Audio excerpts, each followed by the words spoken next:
It's time for the Left of Lansing Friday Short with Pat Johnston. Here's the Friday Short for November 27th of 2025. MLive's Jessica Shepard wrote a piece on how the East Side Soup Kitchen in Saginaw anticipated around 500 people to show up for their annual Thanksgiving Day meals. Cooks prepared some 62 turkeys, over 500 pounds of potatoes, and all the other traditional sides to help feed many on this holiday. But the Soup Kitchen's executive director said they expected to see many new faces this time around since the organization's witnessed an uptick in services throughout the year. The Alice population has grown considerably in 2025. ALICE stands for Asset Limited Income Restrained and Employed, which is used by the United Way to calculate those who have jobs but don't have the means to afford basic needs. And the organizer's executive director also told MLive they noticed an increase in older people seeking food from the kitchen, such as grandparents caring for their grandchildren on a fixed income. The executive director also said they started receiving calls from college students seeking food assistance.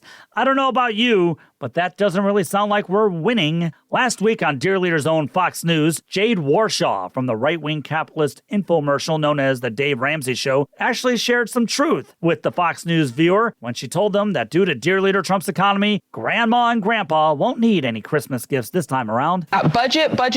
You need a plan. Also remember, adults don't need gifts, okay? Focus on the people in your life who are age 3 to 18. Grandma doesn't need slippers. If they don't live by you, don't get them a gift. Now's not the time to spend and break the bank sending packages across the country, Dana.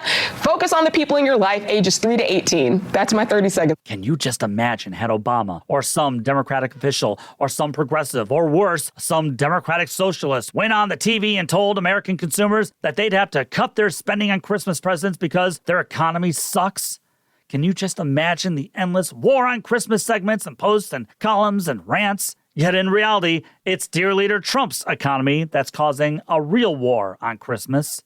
That's why it's imperative for Democrats, and I'm talking to the Democratic Party leaders, it's imperative for Democrats to go populist and to push for populist policies. Zohran Mamdani won the New York City mayor's race on populism. And now, all of a sudden, longtime liberal strategists and Democratic talkers like Joy Reid and the ancient James Carville are sounding like Democratic socialists by saying it's time for everyone to go populist, to fight for the working class, and to fight against the corporate oligarchy running our government. My, how times have changed, because about 10 years ago, they thought Bernie Sanders was the worst thing ever, even worse than Trump. Meanwhile, this week, the Trump regime admitted that its so-called government efficiency office called DOGE disbanded for good. Elon Musk paid billions to gain power to create this DOGE with the promise of gutting government waste, but all it did was gut needed programs that benefited the working class. Musk and his tech bro boy wonders not only gutted essential jobs, but they put lives and this nation's economy and environment at risk. Meanwhile, Elon Musk gained $1 trillion from Tesla, and as the Bulwark Sam Stein reports, he also got to wine and dine with Dear Leader and Saudi royal prince MBS.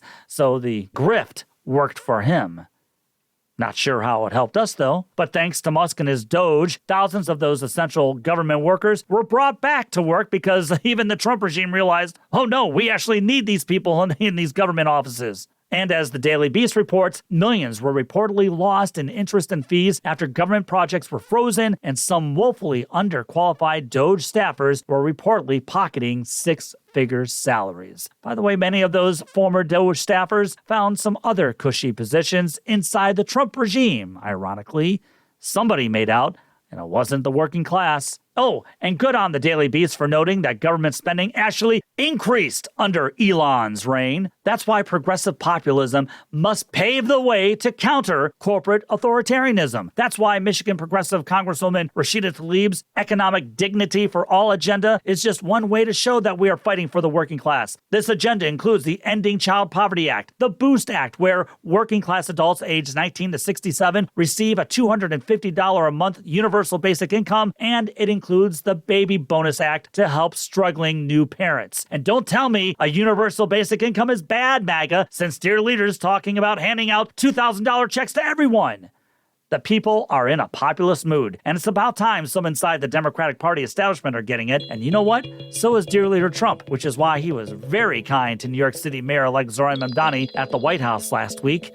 Everyone, populism wins. leftoflansing@gmail.com is the best way to reach me. Follow me on Blue Sky, Facebook, the Gram, and Twitter. Subscribe to the show on the YouTube, and subscribe and give a good 5-star review of Michigan's premier progressive podcast. Go Lions and take the battle to them.